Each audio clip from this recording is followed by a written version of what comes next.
There's a moment that almost every parent has had, and most of them don't talk about it because they feel a little silly even thinking it.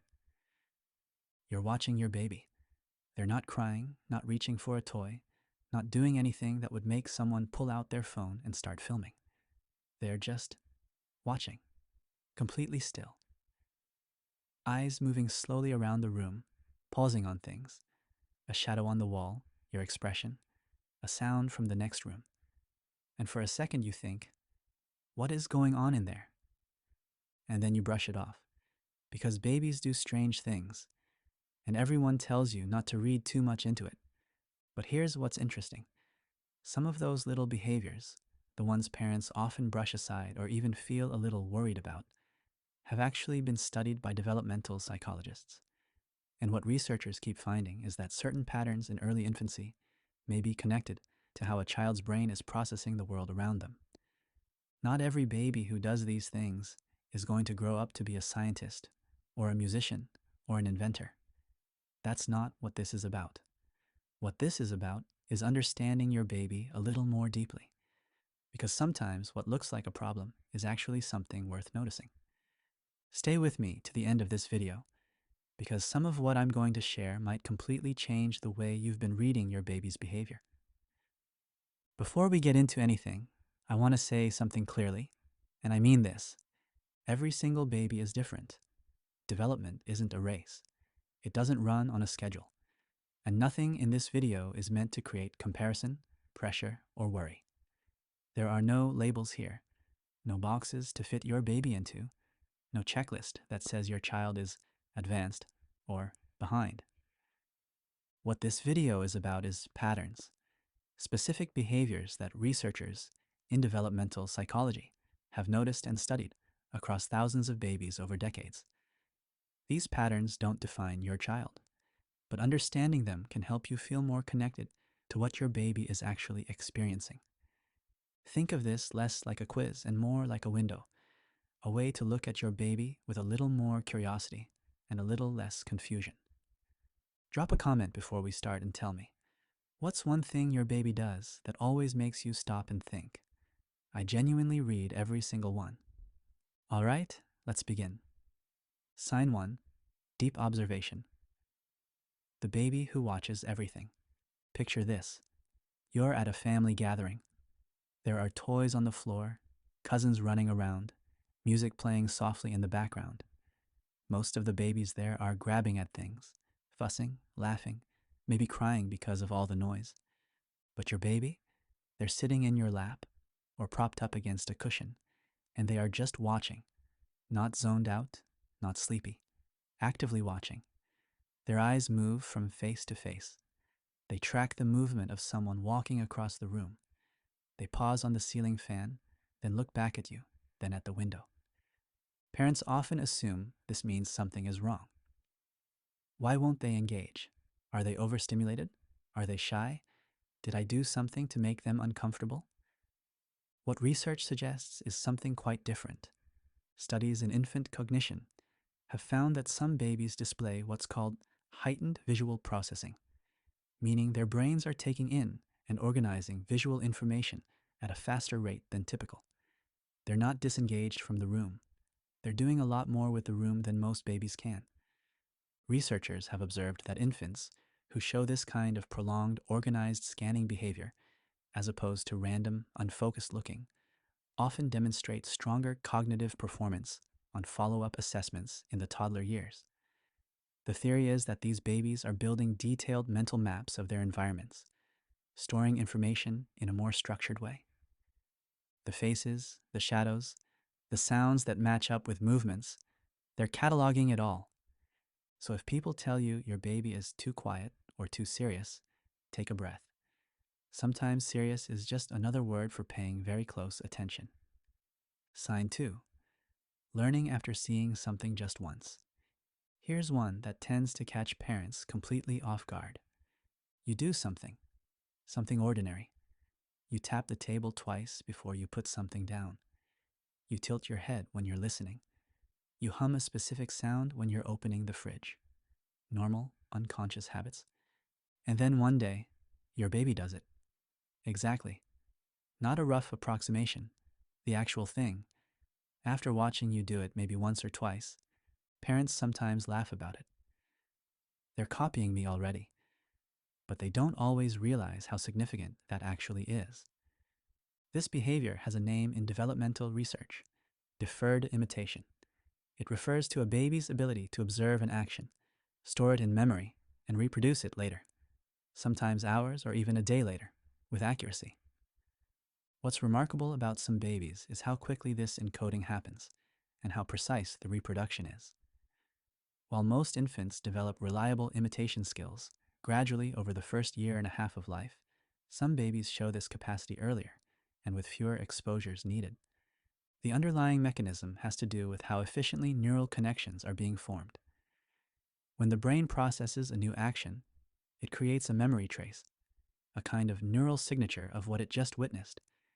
In some infants, those traces form quickly and hold detail well, which is why the reproduction looks so accurate. If your baby has ever done something that made you think, wait, when did they learn that? This might be exactly what you witnessed. Mid-video pattern interrupt. Here's where most parents misunderstand this completely.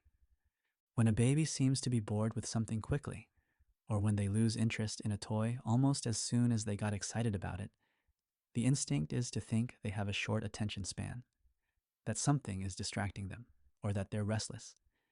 But there's another explanation that researchers have been looking at.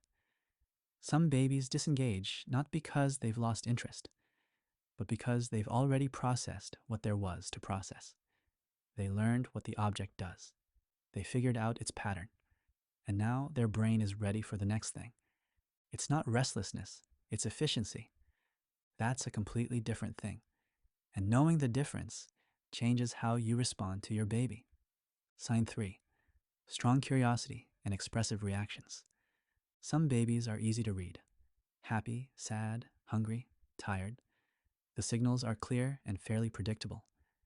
And then there are babies who seem to have an expression for everything. A look that says, I heard what you just said and I'm processing it. A furrowed brow when something doesn't make sense. A sudden wide-eyed intensity when something new appears. A very deliberate, studied gaze at your face when you're speaking, like they're reading something in you. Parents sometimes find these babies a little unnerving in the most wonderful way. She looked at me like she understood every word I said. He gave me this look when I was upset, and I felt like he actually knew. Research in social cognition suggests that some infants show earlier than typical sensitivity to emotional cues in the people around them. They're attuned to shifts in your voice, your facial expressions, your body language. They can sense when the emotional tone of the room has changed, even subtly. Developmental psychologists who study what's called social referencing, the way babies look to caregivers for information about whether something is safe or scary, have found that some infants begin doing this more consistently and earlier than others. They're using you as a guide to understand their world, and they're doing it actively. The curiosity side of this shows up in questions once language kicks in. Not just, what's that, but why does it do that? Where does it go? What happens if?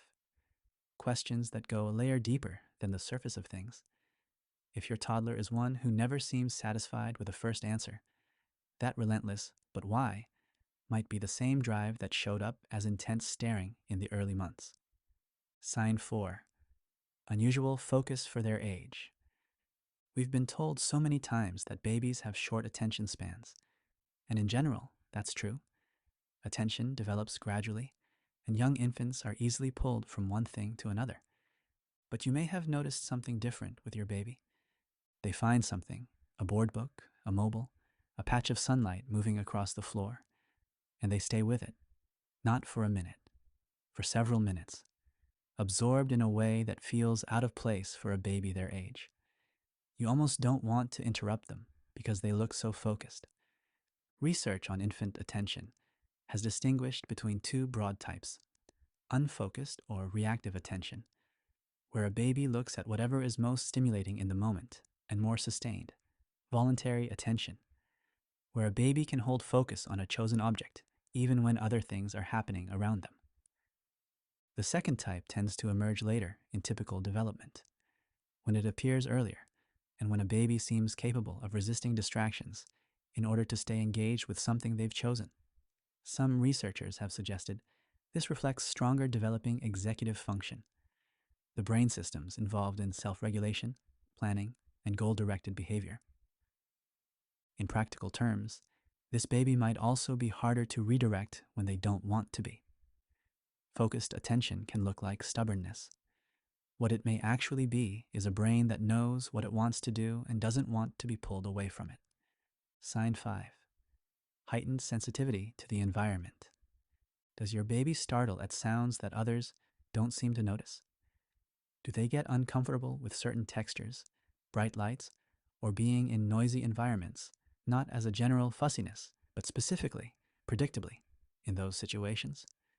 Or on the other side, do they seem completely entranced by sounds, textures, and visual patterns in a way that goes beyond what you'd expect?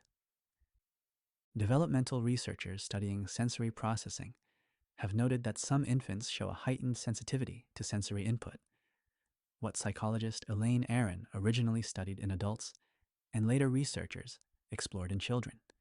This isn't a disorder, it's a trait, and it often goes alongside a nervous system that is simply picking up more information from the environment than typical.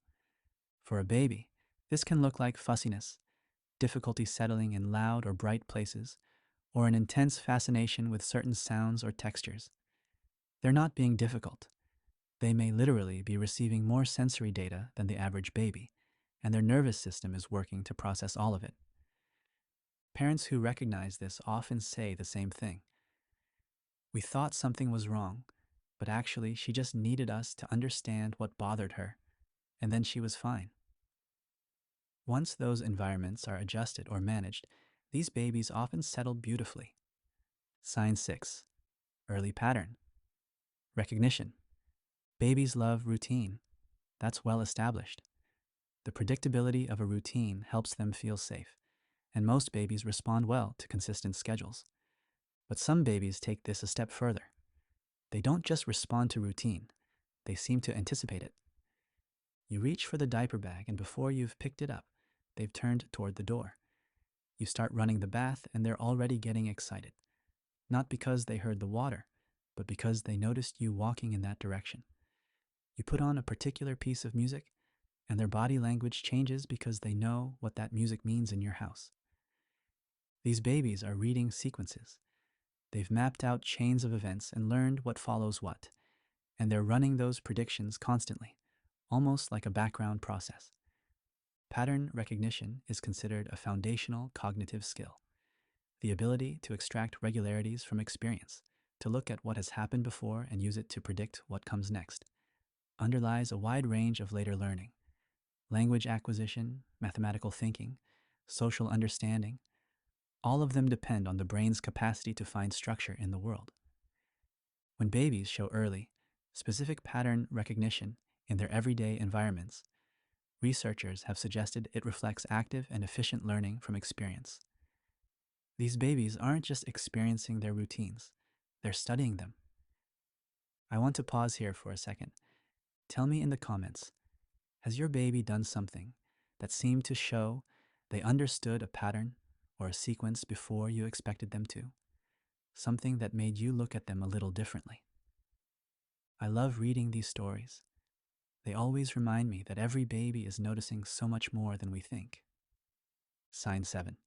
Independent play and self-driven exploration. There's a version of baby independence that worries parents. The baby who doesn't seem to need you, who doesn't reach for you as much, who seems content to sit quietly with objects for long stretches of time. And there's a version that parents find a little magical, the baby who sets their own agenda, who crawls to a corner and investigates something with their full attention, who hands something back to you when they're done with it, picks up something new, and starts examining it from a different angle. These babies have what researchers sometimes call intrinsic motivation, an internal drive to explore and discover, independent of external rewards. They're not playing to please you. They're playing because the world is genuinely interesting to them and they want to understand it. Studies on infant exploration have found that babies who engage in more varied, deliberate manipulation of objects, turning things over, testing them in different ways, systematically exploring what each thing does, tend to show stronger problem solving skills in the toddler years. This isn't coincidence, it's practice. Every object that gets turned upside down, every container that gets filled and emptied, every sound that gets made and repeated is teaching the baby something about how the world works. If your baby seems to have their own little research agenda during play, you're not watching restlessness. You're watching a scientist at work, methodical, curious, and quietly very busy. If some of these signs sounded familiar, if you found yourself nodding along to one or two or several of them, I hope what you're feeling right now isn't pressure. I hope it's curiosity, because that's really all this is about. Your baby doesn't need to fit a category. They don't need to develop on schedule, check certain boxes, or display any particular set of behaviors for their life to be rich and full of potential. Every child is working with a different set of strengths. Every child is figuring out a different version of this world. What research consistently shows is that the single biggest factor in a child's development isn't any particular innate trait. It's the quality of attention they receive from their caregivers, whether someone notices them, whether someone responds to them, whether someone is curious about them, not anxious, not pressuring, just genuinely curious about who they are and what they're building. You watching this video is already that. You trying to understand your baby a little more deeply. That is already the thing that matters most. So keep watching, keep noticing, ask questions, get on the floor with them, follow their attention instead of always redirecting it.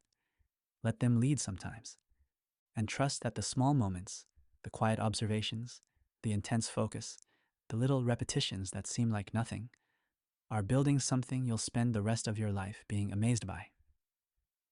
Thank you for spending this time here today. If this video felt useful, share it with another parent who might need it. And if you haven't already, subscribe, because every week we bring you research-based, heart-first content about understanding the person your baby is becoming. I'll see you in the next one.